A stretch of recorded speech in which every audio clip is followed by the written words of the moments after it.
This is an incredible story that adds to the long list of miracles and blessings occurring around the world in connection with the relics of Blessed Carlo Acutis. In 1991, in Assisi, Italy, Carlo Acutis was buried in the family tomb, and white, pink, and red roses were planted around his tomb. At that time, Carlo had not yet been declared a servant of God, venerable, or blessed, but he already had a reputation for holiness due to the numerous miracles attributed to his intercession. The Church is very thorough in its analysis and verification, asking questions and examining documents to understand the cause responsible for initiating the process that leads to the canonization. Many people visited his tomb because, from the day of his death, numerous miracles had occurred thanks to Carlo. Carlo's mother, Antonia Salzano, had already received many testimonies of blessings through her son's intercession. She sent his relics all over the world and decided to collect the petals of these roses, separate them, and keep them to give to those in need.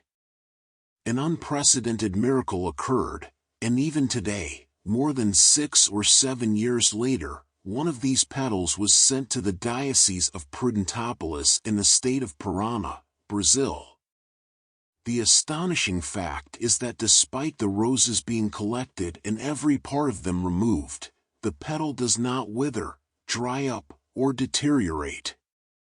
It remains alive and, during certain periods, when it is the rainy season, it absorbs moisture, keeping the surface where it is placed wet. Faced with this extraordinary phenomenon, Isabella, in June 2022, after discussing this magnificent occurrence with her teacher, decided to take the petal from Carlo's tomb to school to examine it under a microscope.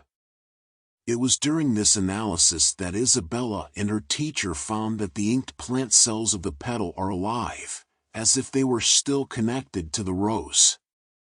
These living plant cells are closely adjacent to each other, demonstrating that no product or artifice was used to maintain them in this state. According to the analysis by Dr. Giovanni Rodrigo, the entire conducting system of the petal is preserved. Dr. Giovanni Rodrigo states that the conducting system of a plant guides water through the vessels present in living plants, allowing the water absorbed by the roots to distribute throughout the plant, reaching the leaves, flowers, and petals. In this case, the conducting system of this petal is intact. In other words, the petal remains alive and is sustained and preserved by this system even after being detached from the rose and the earth for more than 6 or 7 years. God's grace keeps it alive, providing the water it needs to live for the honor and glory of God. Today, Carlo is blessed. The miracle of Mateo, the Brazilian child who had his pancreas reconstructed, has been recognized, but the miracles he continues to bestow from heaven around the world are countless. The rose remains ever alive, and this is a sign of great grace. This petal reminds us today that nothing is impossible for God. It reminds us that God provides for the flowers and for us. It reminds us that God takes care of us and that everything related to Carlo is holy and comes from heaven. Blessed Carlo Acutis, pray for us and our families.